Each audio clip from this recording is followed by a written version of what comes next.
سجدے کے دوران ہاتھ کی انگلیاں ملا کر اس طرح رکھے کہ چہرہ ہاتھوں کے درمیان آ جائے اور پاؤں کو اس طرح کھڑا رکھے کہ پاؤں کی انگلیاں زمین پر ٹکی ہوئی ہوں اور انگلیاں مڑ کر قبلہ رخ ہو گئی ہوں۔ سجدے کے دوران کوشش کریں کہ پاؤں کی انگلیاں زمین سے اٹھی نہ رہیں۔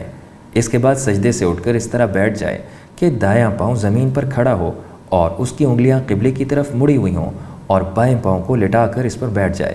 کم از کم اتنی دیر بیٹھنا چاہیے کہ اس میں 3 مرتبہ سبحان اللہ کہا جا سکے۔ اس تھوڑی دیر بیٹھنے کو جلسہ کہتے ہیں۔ اس کے بعد دوبارہ سجدہ کرے۔ اس طرح پہلی رکعت پوری ہو گئی۔ اس کے بعد دوسری رکعت کے لیے کھڑا ہو جائے۔ اس کے بعد پھر قیام کرے اور اس میں اس طرح سورہ فاتحہ اور دوسری صورتوں کی تلاوت کرے اور پھر پہلی رکعت کی طرح رکوع و سجود کر کے دوسری رکعت مکمل کرے۔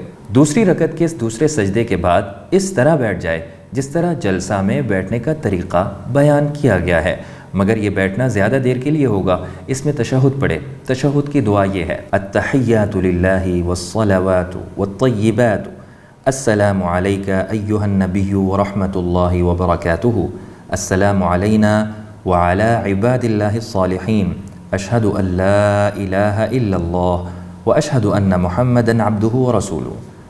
تشہد کے بعد 2 رکعتیں پوری ہو گئیں۔ اب اگر 2 رکعت والی نماز ہو تو اس کے بعد درود شریف اور دعائے مسنون پڑھ کر سلام پھیر دے۔